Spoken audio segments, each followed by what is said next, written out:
ስራ አጥነት የፖለቲካ ለመረጋጋትና የአየር ንብረት ለውጥ ተጽዕኖ ለመቋቋም ወጣቶች በእውቀትና በጥበብ የታገዘ መፍትሄ እንዲሰጡ የኢፌዴሪ ርዕሰ ብሔር ታዬ አጽቀሥላሴ አሳስበዋል።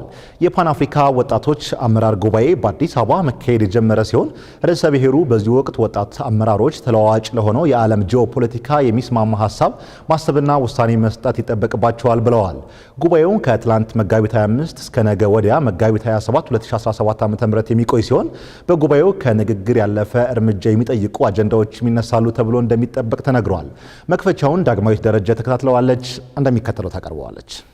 ትላንት በአዲስ አበባ መካሄድ የጀመረው የዘንድሮ የፓን አፍሪካ ወጣቶች አመራር ጉባኤ በኢትዮጵያ ሲካሄድ የመጀመሪያ ጊዜ መሆኑ ሲነገር ከተለያዩ የአፍሪካ ሀገራት የተውጣጡ ወጣት ሚኒስትሮችና አመራሮችም እየተሳተፉበት ይገኛሉ። በመክፈቻው ላይ የተገኙት የኢፌዴሪ ርዕሰ ብሔር ታዬ አጽቀሥላሴ የአፍሪካ ወጣቶች ሙሉ አቅማቸውን እንዳይጠቀሙ ስራ አጥነት፣ የፖለቲካ አለመረጋጋትና የአየር ንብረት ለውጥ ከፍተኛ ፈተና እየሆኑባቸው ነው ብለዋል። የጂኦ ኢኮኖሚ ውድድር መጨመርና የፖለቲካ ውጥረቱ የአፍሪካ ወጣቶችን እንዲፈተኑ አድርጓል። ነገር ግን ተስፋ መቁረጥ በፊትም አልነበረም፣ ወደፊትም አይኖርም። Despair and hopelessness have never been the answer in the past, nor will it be in the future.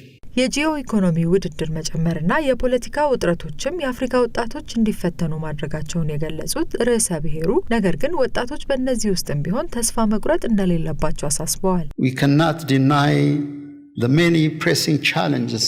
ወጣቶቻችን ፈተናዎች እንዳሉባቸው አንክድም። የስራ እጦት፣ ትምህርትና ጤና ዕድሎችን አለማግኘትና የዲጂታል ቴክኖሎጂዎችን አለማግኘት በዋነኝነት ይጠቀሳሉ።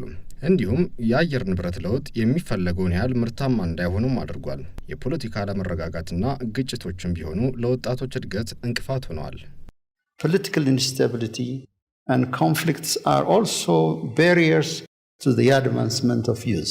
የሴቶችና ማህበራዊ ጉዳይ ሚኒስትሯ ኤርጎጌ ተስፋዬም በአፍሪካ ወጣቶች በድህነት፣ ስራ ማጣትና ሌሎች በርካታ ፈተናዎች እንደሚገጥሟቸው ገልጸው ነገር ግን ፈተናዎቹ ወደ ኋላ የሚያስቀሩ ሳይሆኑ የወጣቶቹን አቅም የሚወጣበት ሊሆን ይገባል ብለዋል። Our youth face daunting challenges.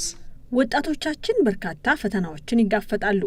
የስራ እጦት፣ ድህነት፣ የአየር ንብረት ለውጥ፣ የፖለቲካ አለመረጋጋትና የጤና ጉዳዮች ወጣቶቻችን አቅማቸውን እንዳይጠቀሙ እንቅፋት ሆኗል። እነዚህ መሰናክሎች እኛን ሊገምቱን ሳይሆን አቅማችንን ሊያናውጡና ወጣቶቻችን የሚገባቸው ቦታ እንዲደርሱ ትምህርትና እድሉን እንድንሰጣቸው ነው ሊያደርጉን የሚገባው። Providing them with education, resources, opportunities